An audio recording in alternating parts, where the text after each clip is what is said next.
Halo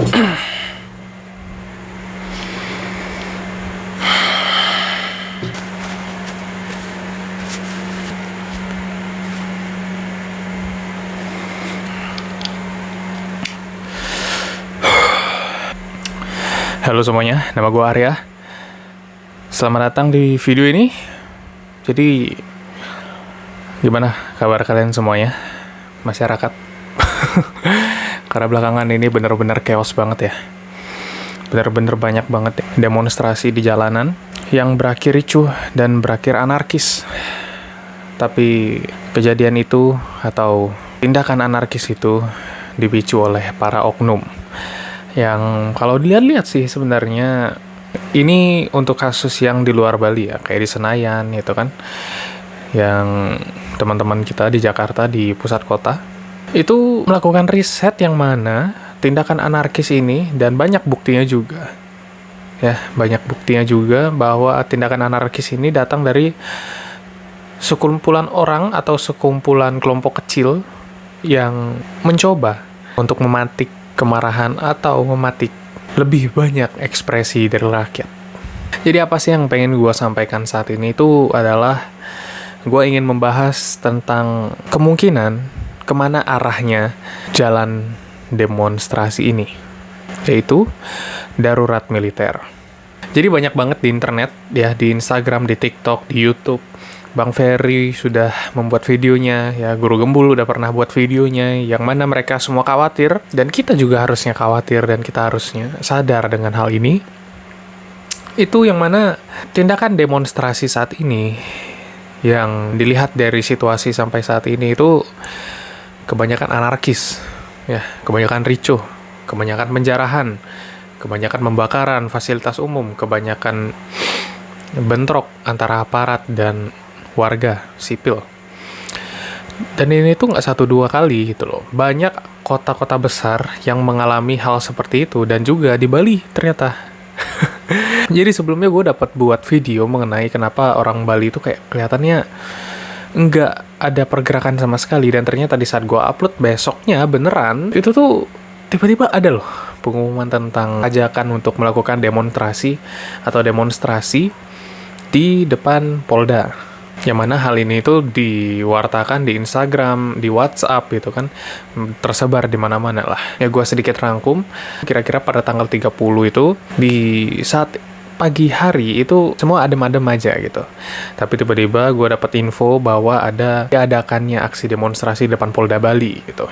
Yang gue tahu sih sebenarnya pada awalnya, dan kepikirannya itu, bahwa kenapa sih di Polda juga gitu. Dan setelah ada demonstrasi itu ternyata kebanyakan ojol, dan memang betul kenapa ojol dan kenapa Polda. Ya karena kalau kalian ingat ya, ada kejadian bahwa teman kita yang gugur karena tertabrak barakuda, mobil Brimob gitu kan, mobil anti peluru. Seorang ojol bernama Afan Kurniawan. Itulah mengapa demonstrasi saat itu banyak ojolnya. Tapi di samping itu juga banyak warga-warga sipilnya juga, dan banyak, mungkin nggak terlalu banyak, mungkin ada segelintir mahasiswa, dan gue nggak tahu sih itu benar-benar terorganisir atau tidak, karena gue nggak ada sama sekali ya koneksi antar mahasiswa gitu. Gue hanya tahu beberapa dari bagian ojolnya aja, karena di Instagram itu cukup banyak. Jadi singkat cerita, pada siang harinya demonstrasi berjalan dengan lancar sebenarnya.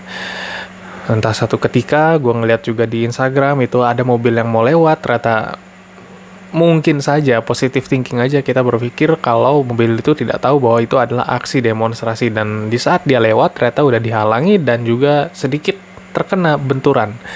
Maksudnya bukan benturannya dia nabrak, bukan, tapi dia yang dia malah dikeroyok gitu lah ya. Dan itu menurut gue udah, ini hati-hati. Ya pada saat itu gue cukup melihat TikTok live, banyak banget ya orang-orang Bali yang live di TikTok saat itu, dan gue melihat bagaimana aksi demonstrasinya dari jam, kira-kira itu gue lihat live itu dari jam 12 sampai jam 1 jam gitu. Dan gue juga record, dan mungkin gue akan masukkan ke video ini. Tapi pada awalnya tuh santai aja, tenang gitu kan, aman gitu. Berjalan dengan kondusif, semua bisa diatasi, pecalang ada di sana, polisi dengan baik menyambut mereka gitu kan. Tapi entah kenapa, di saat sore menjelang malamnya, di saat tanggal 30 itu ada kerusuhan juga di Senayan ya, di Jakarta dan di banyak kota-kota besar itu. Di Bali juga ternyata ada si tindakan anarkis gitu ya. Jadi masa aksi beberapa orang itu terlihat membakar membakar properti di jalanan, ada yang juga membawa kembang api gitu kan. Dan beberapa orang menghancurkan fasilitas umum dan pada akhirnya malam harinya itu untung saja bisa dikendalikan. Dan mungkin kurang lebih setahu gua itu tidak banyak lah ada korban jiwa, tapi mungkin ada lah beberapa gitu kan, karena gue sempat lihat ada yang terluka di situ dan ada penggunaan gas air mata di sana.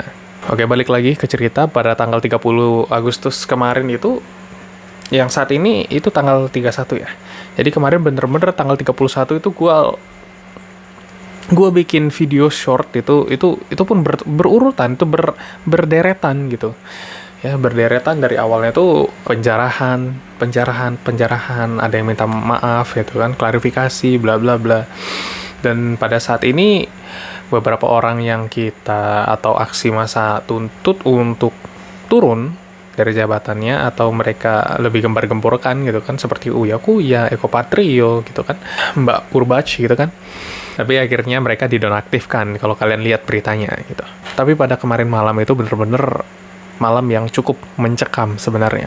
Kenapa mencekam? Ya karena banyak kerusuhan yang bener-bener udah nggak kepikiran lagi ya. Di Bandung, di Makassar, banyak kota-kota besar ya, terutama di pusat itu terjadinya kebakaran hebat di beberapa gedung ya. Sampai entah itu museum atau cagar budaya pula dibakarnya, dihancurkannya gitu. Dan juga ada penjarahan yang sangkut paut dengan etnis Tionghoa juga. Ya, gua nggak tahu kenapa bisa ada hal seperti ini lagi. Yang padahal kita tuh sebelum-sebelumnya udah tahu gitu loh, bahwa etnis Tionghoa itu kan saudara kita gitu kan. Ya, satu Indonesia juga, dan inti dari demonstrasi ini adalah untuk ke DPR-nya aja gitu. Tapi dari awal gitu kan, dari 25 Agustus sampai saat ini, itu tuh demonstrasi ini agak pecah atau berhamburan gitu, nggak terorganisir lagi dan susah untuk diorganisir lagi karena udah banyak oknumnya, teman-teman. Jadi sebenarnya ya, demonstrasi berjalan lancar dengan bagaimana mereka menyuarakan suaranya gitu kan, bagaimana mereka itu mengeluarkan emosinya dengan teratur gitu kan. Cuman tetap aja, biasanya di demo-demo manapun gitu kan, apalagi di Indonesia, banyak oknum-oknum yang terorganisir di sebagian kecil-kecil itu berusaha untuk mematik kemarahan masyarakat juga. Seperti bagaimana ya, seperti berteriak dengan lantang gitu kan. Setelah itu melakukan aksi yang keras dengan kekerasan maksudnya gitu. Dan setelah itu tindakan anarkis, dan akhirnya apa? Akhirnya terjadilah kericuhan yang mana itu membentrokan aparat dengan masyarakat gitu. Dan di situ udah kelihatan, itu udah pecah itu sebenarnya. Itu udah pecah, yang mana kita harus terfokus kepada DPR-nya, tapi kita terpecah untuk saling bentrok antara aparat. Dan itu benar-benar udah nggak sehat. Dan akhirnya pada kemarin malam hari, tanggal 30 Agustus malam hari atau dini hari, banyak banget kerusuhannya teman-teman. Dan sampai entah itu Polda, Kapolri, dan lain-lain instansi terkait, itu mereka menurunkan perintah ya, jikalau ada yang masuk markas mereka, maka akan ada diizinkannya penggunaan senjata ya. Mereka akan nggak segan-segan akan menembakkan, tapi apa yang ditembakkan itu kita nggak tahu. Ya, di samping penembakan hal ini atau pengizinan untuk melakukan kekerasan seperti ini, karena jika tindak anarkis ini terus berjalan gitu kan, itu berbahaya gitu kan, makanya harus diredam.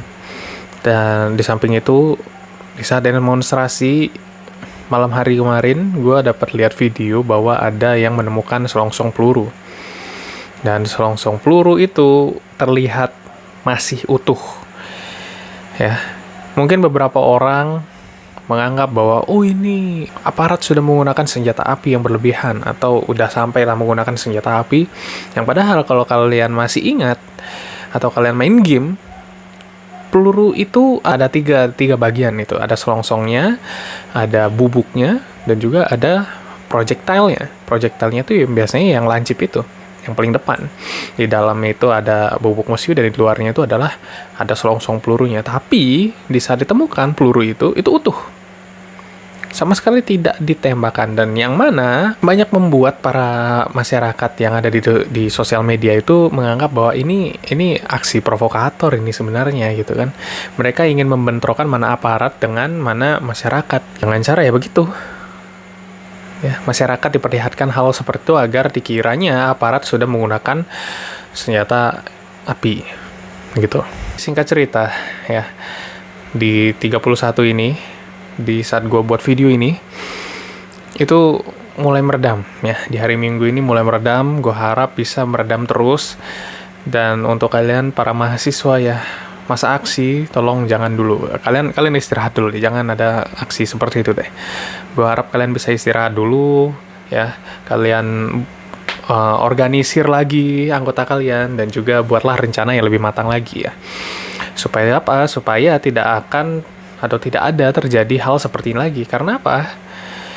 Tindak anarkis ini dengan banyak oknum yang di sebelahnya yang terlihat menggiring gitu kan, karena masyarakat Indonesia gampang digiring opininya gitu kan. Ditambah lagi di saat demo digiring pula dengan oknum-oknum seperti ini. Nah, itu harus diwaspadai lagi teman-teman ya.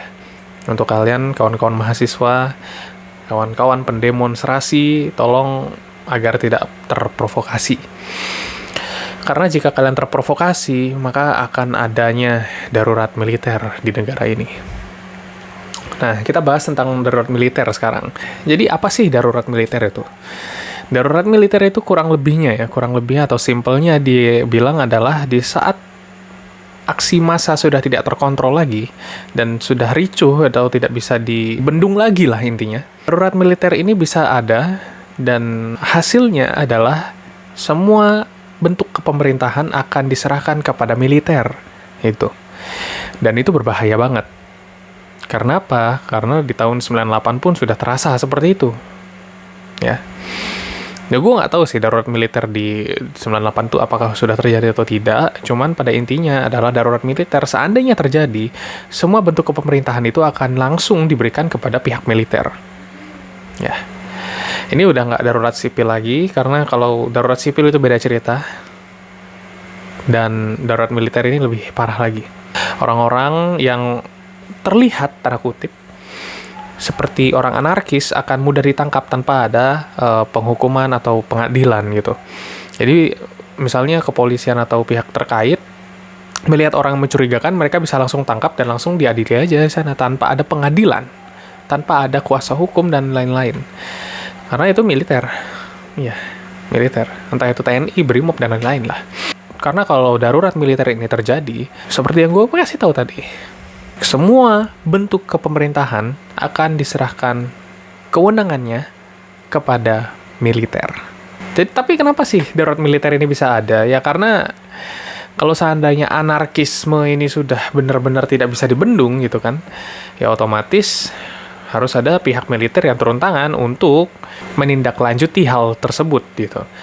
Ya, seharusnya digunakan untuk meredam massa anarki gitu, yang mana pada aksi demonstrasi kemarin pun pihak-pihak terkait itu udah melakukan hal-hal yang keras juga gitu.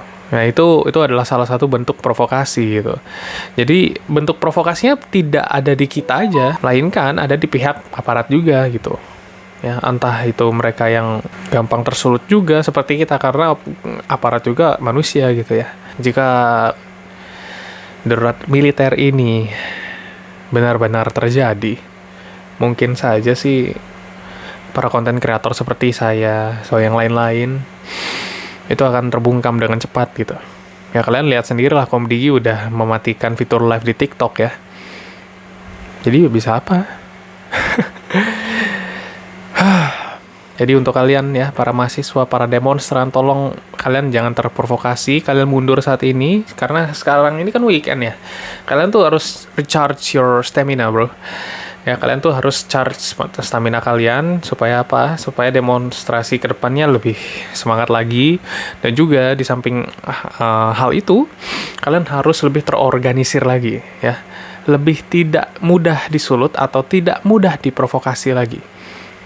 Ya, untuk BEM, untuk mahasiswa, untuk organisasi mahasiswa juga yang lain-lain itu kan, untuk masyarakat, gue mohon banget supaya tidak terprovokasi. Sekian video kali ini, gue Arya. Thank you for watching.